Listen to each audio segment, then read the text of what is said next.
Hey guys, welcome to my channel Take Help Sourav. I am Sourav Dutta and today in this video I am going to show you how to fix user cannot access share folder even with permission in Windows 11. Fix this problem, follow my all steps, don't skip the video. If a user cannot access share folder even after being given the correct sharing and security permission, the issue may be caused by a Windows 11 group policy. So fix this. First press the Windows key and search for Edit Group Policy. Then after searching, click on Edit Group Policy. After opening Local Group Policy Editor, follow this path. From the left side panel, navigate to Computer Configuration, then open Windows Settings, then open Security Settings, then select Local Policy.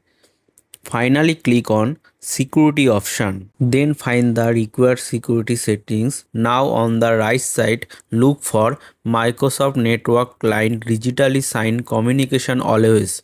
Double click on this option. A new window will open. Change the setting to disable. Then click apply and then click OK button. Now go back to the left side panel and navigate to computer configuration, then click to administrative template, then click to network, then click to landman workstation. On the right side find the enable insecure guest logon.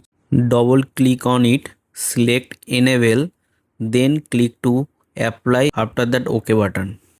After completing the all settings, restart your computer and laptop.